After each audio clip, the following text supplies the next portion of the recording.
सप्तशती म्हणजे श्री देवी महात्म्य या ग्रंथामध्ये 700 मंत्रमय श्लोक आहेत. त्यावरूनच सप्तशती हे नाव पडले. हे देवी महात्म्य रोज वाचणाऱ्यांचे अनेक दोष सौम्य होतात किंवा नष्ट होतात, अनेक मनोकामना पूर्ण होतात. नित्य सप्तशती पाठाने लाभणारे पुण्य कधीच संपत नाही.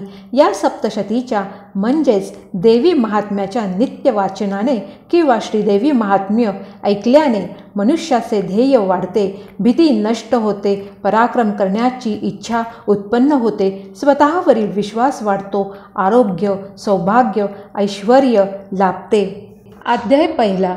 मार्कंडेय ऋषी म्हणाले, पूर्वी स्वारोचिष मन्वंतरात चैत्र वंशात जन्मलेला सूरत नावाचा राजा राज्य करत होता. आपल्या मुलांप्रमाणे प्रजेचे पालन करणाऱ्या या राजावर एकदा महान संकट कोसळले. कोला विध्वंसी नावाच्या शत्रूंनी त्या सूरत राजाशी युद्ध केले आणि त्याला जिंकले. दुर्दैवाने सूरत राजाचे प्रधानसुद्धा लोभी व नीच निघाले आणि राजाचा खजिना त्यांनी ताब्यात घेतला. तेव्हा राजा शिकारीचे निमित्त करून एकटाच निसटला व एका घोर अरण्यात शिरला. त्या वनात एका ठिकाणी मेधा नामक श्रेष्ठ ब्राह्मणाचा आश्रम त्याने पाहिला.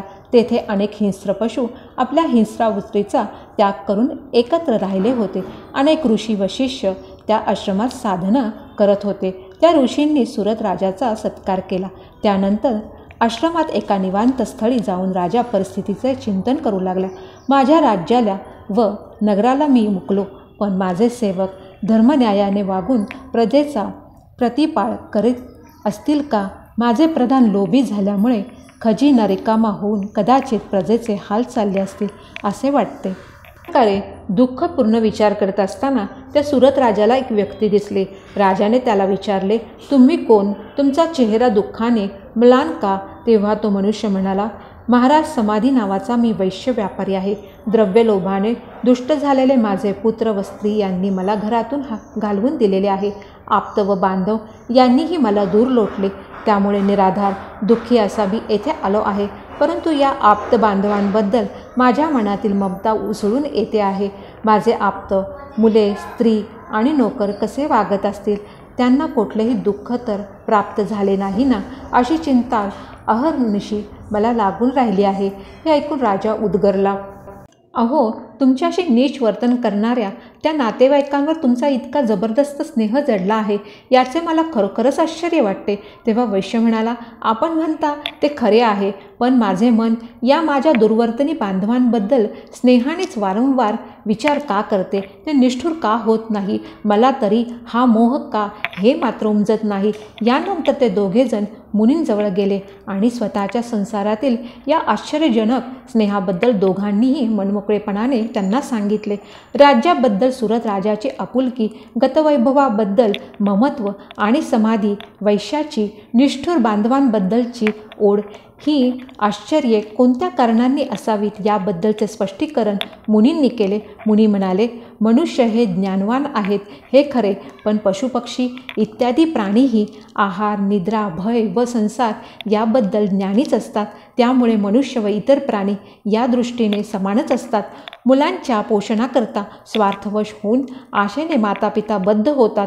मनुष्य प्राण्यातील आईबाप मुले आमचे पांग फेडतील, आम्हाला म्हातारपणी अंतर देणार नाहीत असा विचार करत असतात. परंतु यात आश्चर्य काही नाही, कारण हा मोह उत्पन्न करणारी श्रीहरीची ही माया आहे. ही भगवान विष्णूंची योगनिद्रा आहे. ही मायारूपी भगवती जगन्माता आहे. जगाचे पोषण तीच करते. ज्ञानी लोकांची सुद्धा अंतःकरणे ती बलाने आकर्षून घेते आणि मोहाकडे त्यांना प्रवृत्त करते. संसार बंधन प्राप्त होण्यास तीच कारण आहे, पण मोक्षप्राप्ती तिच्याच प्रसादाने होते. म्हणून तिचीच भक्ती करणे सर्वश्रेष्ठ होय.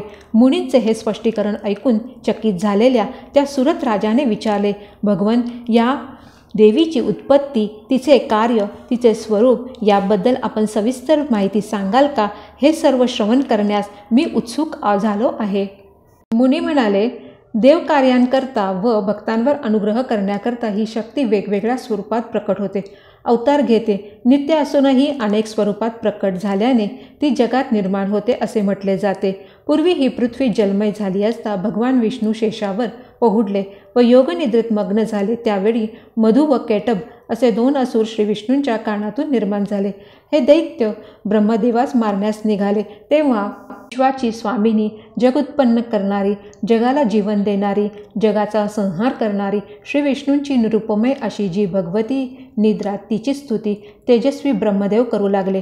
तू ओंकार स्वरूप आहेस, तू अमृत स्वरूप आहेस, तू संध्या, सावित्री व विश्वजननी आहेस. विश्वाची उत्पत्ती, धारणा, पोषण आणि शेवटी संहार हे माते तूच करतेस. विश्वाचे उत्पत्तीच्या वेळी सृष्टीरूपी, नंतर रक्षणकाळी स्थितिरूप व अंतकाळी संहारूप जगन्माते तूच होतेस. महाविद्या, महामाया, महाबुद्धी, महास्मृती तूच आहेस. महान मोह निर्माण करणारी अशी तूच महादेवी व महेश्वरी आहेस. सत्व, रज, तम यांनी युक्त अशी प्रकृती तूच आहेस. तुला कालरात्री, महारात्री व मोह रात्री म्हणतात. ईश्वरी, री, बुद्धी, लज्जो, पुष्टी, तुष्टी, शांती व क्षांती तूच आहेस. आपल्या हातात तू खडक, शूल, गदा, चक्र, शंख, धनुष्य, बाण, भ्रुशुंडी व परीघ ही शस्त्रे धारण केल्यामुळे तू घोरा दिसतेस. तू सौम्य व सौंदर्यवती आहेस. सर्वच देवतांमध्ये तू श्रेष्ठ आहेस. जगातील जे प्रत्येक अविनाशी आणि क्षणभंगूर आहे त्या सर्वातील मूळ शक्ती तूच आहेस. मी तुझी कितीही स्तुती केली तरी शब्द अपुरेच पडतील. सृष्टीचा पालन करता जो विष्णू भगवान, त्यालाही केवळ तुझ्या प्रभावामुळे योगनिद्रा आलेली आहे.